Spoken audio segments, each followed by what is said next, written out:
بسم اللہ الرحمن الرحیم الحمد للہ رب العالمین والصلاة والسلام علی سید الانبیاء والمرسلین وعلی آلہ وصحبہ اجمعین اما بعد۔ محترم ناظرین کرام، السلام علیکم ورحمۃ اللہ۔ آپ لوگ جہاں سے بھی مجھے دیکھ رہے ہیں یا سن رہے ہیں، آپ لوگ اس بات کو اچھی طریقے سے سمجھ لیں کہ ہم آپ لوگوں کو جو بھی باتیں بتاتے ہیں، آپ دوسروں تک اس کو شیئر کرنے کی کوشش کریں، کیونکہ یہ ہر اچھی بات، نیک بات دوسروں تک اگر آپ پہنچائیں گے تو اس حدیث کے مصداق بن جائیں گے جس میں نبی کریم صلی اللہ علیہ وسلم نے فرمایا، بلغوا عنی ولو کان آیہ۔ میری طرف سے کوئی بھی بات اگر تم کو پہنچے، معلوم ہو، تو اس کو تم دوسروں تک پہنچاؤ۔ اگر آپ لوگ دوسروں کو بتائیں گے ہر اچھی بات اور خیر کی بات جو ہم آپ کو بتاتے ہیں، اگر آپ دوسروں کو بتائیں گے تو آپ بھی ثواب کے مستحق بن جائیں گے، اور یہ سلسلہ ثواب کا جتنے لوگ عمل کرتے جائیں گے، قیامت تک بتانے والوں کو، سنانے والوں کو، سب کو ملتا رہے گا۔ اللہ تعالیٰ کی رحمت بہت وسیع ہے۔ اللہ تعالیٰ ہر کسی کو پورے ثواب سے نوازیں گے، پورے اجر سے نوازیں گے۔ اس لیے ہم آپ لوگوں کے سامنے آج جو بات پیش کرنے جا رہے ہیں وہ ایسے مہینے کا ذکر کرنے جا رہے ہیں جو اسلامی سال کا آغاز بھی ہے۔ محرم الحرام اسلامی نیا سال کہا جاتا ہے۔ یہی محرم کے مہینے سے ہم سب کا اسلام کا سال شروع ہوتا ہے۔ بہت سارے مسلمانوں کو تو پتہ ہی نہیں رہتا ہے کہ اسلامی سال کب شروع ہوتا ہے۔ انگریزی سال کب شروع ہوتا ہے بچہ جانتا ہے، بوڑھا جانتا ہے، جوان جانتا ہے، ہر کوئی جانتا ہے، جو کہ ہمارا سال نہیں ہے، غیروں کا سال ہے۔ انگریزی سال انگریزوں کا سال ہے، وہ ہر کسی کو خبر ہوتی ہے اور اس کو دھوم دھام سے منایا جاتا ہے، لیکن اسلامی سال کی شروعات جب ہوتی ہے تو کسی کو خبر تک نہیں ہوتی ہے، ہم مسلمانوں کو خصوصاً، کہ آج سے ہمارا نیا اسلامی سال شروع ہو رہا ہے۔ ہمیں اہتمام کرنا چاہیے۔ اسلامی نئے سال کا آغاز جب ہو تو چاند دیکھنا چاہیے، اس کا اہتمام کریں۔ چاند دیکھنے کے بعد جو دعا میں بتائی ہوں، نیا چاند دیکھنے کی دعاؤں میں تذکرہ کی ہوں، جس میں بیان کی ہوں کہ جب نیا چاند دیکھو تو دعا پڑھو چاند دیکھ کر، اللہم اہلہ علینا بالیمن والایمان والسلامۃ والاسلام ربی وربک اللہ۔ اگر آپ لوگ یہ دعا پڑھیں گے تو انشاءاللہ آپ کا وہ مہینہ، وہ سال خیر، عافیت اور برکت کے ساتھ گزرے گا۔ تو کوشش یہ کریں کہ ہم اپنے نئے سال کے آغاز کو چاند دیکھ کر، دعا پڑھ کر شروع کریں، انشاءاللہ خیر و برکت کا ذریعہ ہوگا۔ تو اس مہینے میں اللہ تبارک تعالیٰ کی خصوصی رحمتیں نازل ہوتی ہیں۔ جیسے ذی الحجہ کے 10 دنوں کی فضیلت ہم نے آپ کو سنائی تھی، اسی طرح ہم آپ کو محرم الحرام باعظمت مہینہ ہے، اس کی فضیلت بتاتے ہیں۔ اسلامی نئے سال کا آغاز اس مہینے سے ہو رہا ہے، اور قربانی، صبر اور حق پر ثابت قدمی کی عظیم یاد بھی یہ مہینہ دلاتا ہے ہم کو، جو کہ محرم الحرام یعنی عظمت والا مہینہ کہلاتا ہے۔ محرم الحرام ان 4 مہینوں میں سے ایک ہے جنہیں اللہ تعالیٰ نے خاص حرمت عطا فرمائی۔ حرمت یعنی عزت عطا فرمائی۔ قرآن مجید میں اللہ تعالیٰ ارشاد فرماتے ہیں کہ مہینوں کی تعداد 12 ہے، اور ان میں سے 4 حرمت والے مہینے ہیں۔ ان مہینوں میں گناہوں سے بچنے اور نیکیوں میں بڑھ چڑھ کر حصہ لینے کی خاص تاکید کی گئی ہے۔ رسول اللہ صلی اللہ علیہ وسلم نے فرمایا کہ رمضان کے بعد سب سے افضل روزے اللہ کے مہینے محرم کے روزے ہیں۔ اس سے معلوم ہوتا ہے کہ یہ مہینہ اللہ تبارک تعالیٰ کے نزدیک کتنا عظمت والا ہے۔ ناظرین کرام، 10 محرم الحرام یعنی یوم عاشوراء تاریخ اسلام کا ایک عظیم دن ہے۔ اسی دن اللہ تبارک تعالیٰ نے حضرت موسیٰ علیہ السلام اور بنی اسرائیل کو فرعون کے ظلم سے نجات عطا فرمائی۔ دیکھا جائے تو عاشوراء ہی کا وہ دن ہے کہ اللہ تعالیٰ نے سارے انبیاء کرام کو ہر مشکل سے نجات عطا فرمائی۔ میں آپ کو بتاتے چلوں، شروع سے حضرت آدم علیہ الصلاۃ والسلام جب جنت سے نکالے گئے اور اللہ تبارک تعالیٰ کی ناراضگی کا ذریعہ بنے، گندم کا درخت جو کھا لیا تھا، جب اللہ نے انہیں دنیا میں بھیجا تو ان کی توبہ کب قبول ہوئی؟ اس وقت جب آپ کی توبہ قبول ہوئی تو اسلامی اعتبار سے، چاند کے اعتبار سے وہ عاشورہ کا دن تھا، 10 محرم الحرام تھا۔ اس دن اللہ تعالیٰ نے آدم و حوا کی توبہ قبول فرمائی۔ دوسرے نبی حضرت نوح علیہ السلام کے بارے میں کتابوں میں لکھا ہے کہ نوح علیہ الصلاۃ والسلام کی قوم جب سرکشی اور نافرمانی کر گزری اور اللہ تعالیٰ کی طرف سے عذاب آیا جو کہ طوفان کی شکل میں آیا، اور ایسا طوفان تھا کہ آسمان سے بھی پانی، زمین سے بھی پانی، سب طرف سے پانی ابلنے لگا۔ حضرت نوح علیہ الصلاۃ والسلام کشتی میں ایمان والوں کو سوار کر کے جب لے کر چل بیٹھ گئے تو وہ کشتی ان کو لے کر اوپر گھومنے لگی، اور وہ کشتی کب رکی؟ پانی جب تھما، تو جس دن پانی تھما اور وہ کشتی رکی اور لوگ باہر آئے تو وہ دن بتایا جاتا ہے کہ وہ بھی دن عاشورہ ہی کا دن تھا، 10 محرم الحرام۔ یعنی نوح علیہ السلام کی کشتی لنگر انداز ہوئی جودی پہاڑ پر تو وہ دن بھی عاشورہ کا دن بتایا جاتا ہے۔ سب سے زیادہ جن کا تذکرہ کیا جاتا ہے حضرت ابراہیم علیہ الصلاۃ والسلام۔ ابراہیم علیہ السلام کے واقعے میں بھی ہم سنے ہیں کہ اللہ تعالیٰ کی طرف سے ابراہیم علیہ الصلاۃ والسلام کو خصوصی عنایتیں اللہ تعالیٰ کی طرف سے نازل کی گئی تھی۔ ان میں سب سے خاص عنایت یہ کہ اللہ تعالیٰ نے ان کو اپنا دوست بنا لیا تھا۔ جب انہوں نے دین کی دعوت قوم کو پیش کی تو قوم نہیں مانی اور ان کو آگ میں ڈال دیے۔ جب آگ میں ڈالے گئے تو ان کے لیے آگ گلے گلزار اور ٹھنڈی ہو گئی۔ وہ دن بتایا جاتا ہے کہ وہ عاشورہ کا دن تھا۔ اللہ تعالیٰ نے انہیں نمرود کی بھڑکائی ہوئی آگ سے آگ کو گلے گلزار بنا دیا، وہ 10 محرم عاشورہ کا دن تھا۔ اسی طریقے سے حضرت عیسیٰ علیہ الصلاۃ والسلام آسمان پر جو دن اٹھائے گئے وہ دن عاشورہ کا دن تھا۔ موسیٰ علیہ السلام کے لیے سمندر میں راستے بنے، 12 راستے، وہ عاشورہ کا دن تھا۔ فرعونیوں سے نجات ملی، وہ عاشورہ کا دن تھا۔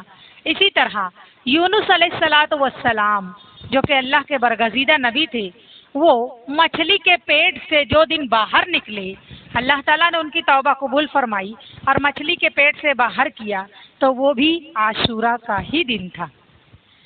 دیکھا جائے تو غرض کے تمام انبیاء کرام، اکثر انبیاء کرام کو اللہ تعالیٰ نے عاشورہ کے دن ہر مشکل، پریشانی، آفت، بلا، مصیبت سے نجات عطا فرمائی ہے۔ تو ہمیں بھی چاہیے کہ ہم بھی عاشورہ کے دن اللہ تعالیٰ سے خوب دعا کریں، ذکر کریں۔ عاشورہ کے دن کرنے والے اعمال جو ہیں وہ یہ ہیں کہ ہم عاشورہ کے دن صبح جلدی اٹھیں، فجر کی نماز پڑھیں، نماز کے بعد اگر اشراق پڑھنے کا ٹائم ملے تو اشراق پڑھ کے اس کے بعد سوئیں، کیونکہ روزہ رہتا ہے۔ 9 اور 10 تاریخ کا روزہ رکھنا ضروری ہے۔ ہمارے پیارے نبی حضرت محمد مصطفیٰ صلی اللہ علیہ وسلم جب مدینہ منورہ تشریف لائے تو آپ نے دیکھا کہ یہودی عاشورہ کا روزہ رکھتے ہیں، تو آپ نے اس کی وجہ پوچھی کہ آپ لوگ کیوں عاشورہ کا روزہ رکھتے ہو؟ آپ نے جب وجہ پوچھی تو انہوں نے بتایا کہ اس دن اللہ تعالیٰ نے موسیٰ علیہ السلام کو فرعونیوں سے نجات دی تھی، اس لیے ہم خوشی میں یہ روزہ رکھتے ہیں۔ چنانچہ رسول اللہ صلی اللہ علیہ وسلم نے فرمایا کہ ہم موسیٰ سے زیادہ قریب ہیں، وہ تو ہمارے بھائی ہیں، اور آپ نے خود بھی روزہ رکھا اور صحابہ کرام کو بھی اس کی ترغیب دی۔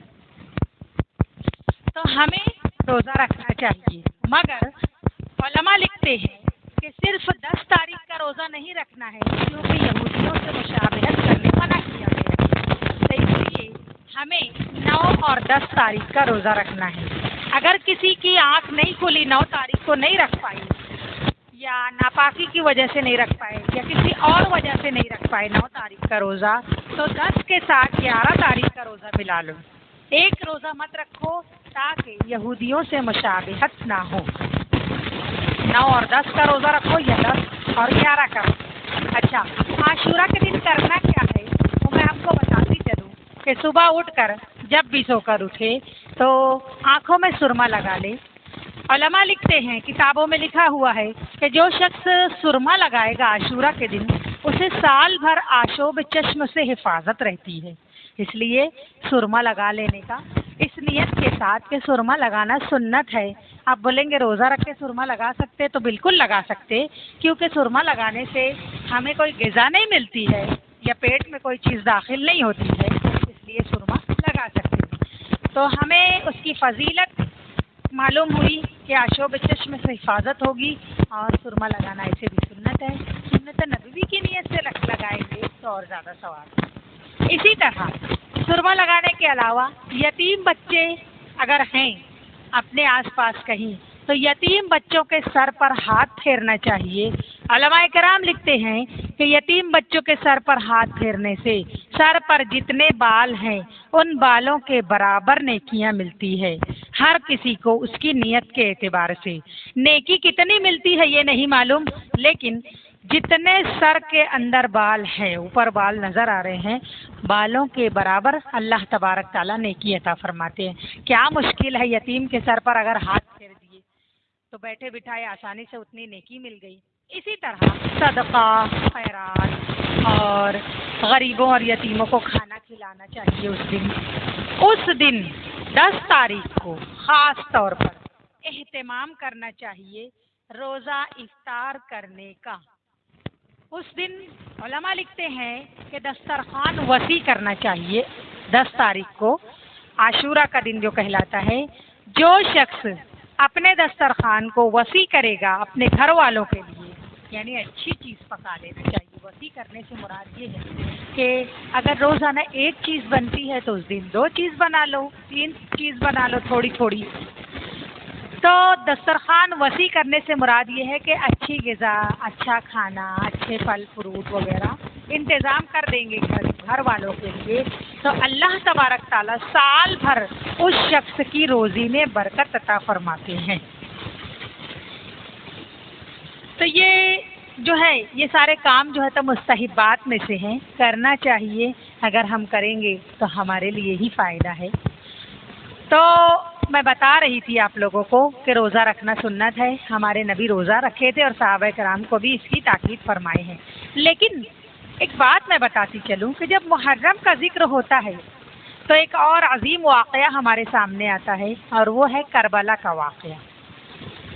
لوگ ایسا سمجھتے ہیں کہ محرم الحرام کا مہینہ غم والا مہینہ ہے، اس میں خوشی نہیں منانا چاہیے، اس میں امام حسین رضی اللہ عنہ کی شہادت ہوئی تھی.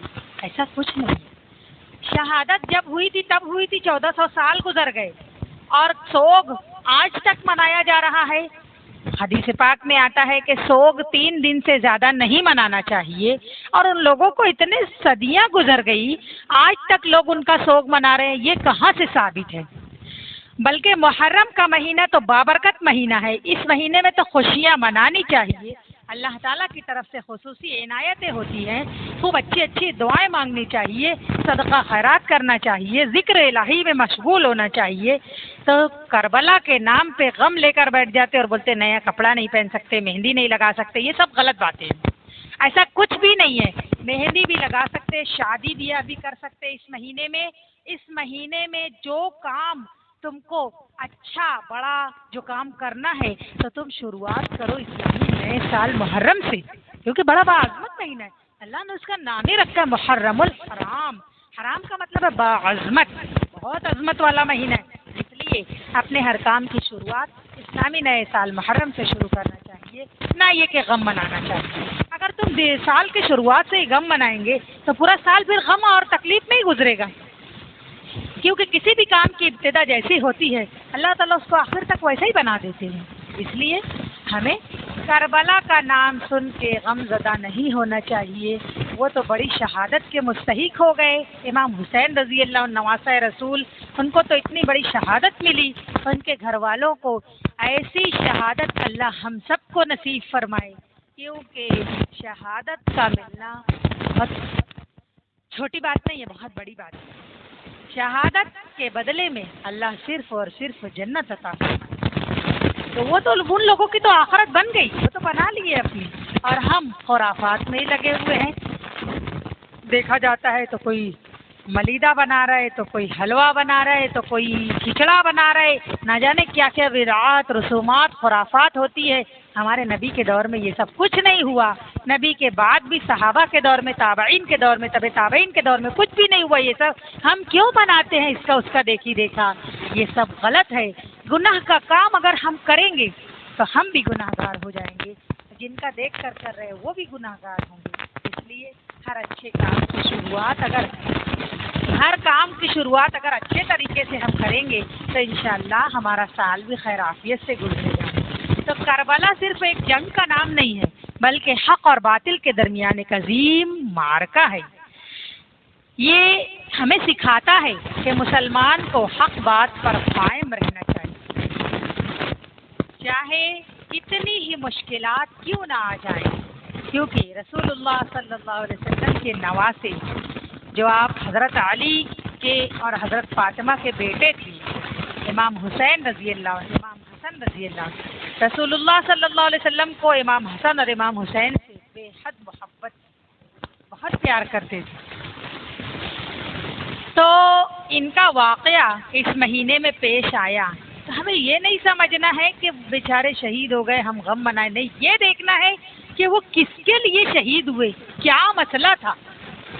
وہ لوگ حق پر ڈٹے رہے، حق کا ساتھ دیے، ان کے ساتھ کتنی مشکلات پیش آئی، سب مشکل کا سامنا کیا، برداشت کیا، ڈٹے رہے، حق پر ثابت قدم رہے اور نماز کو آخر وقت تک ادا کیا، چھوڑا نہیں۔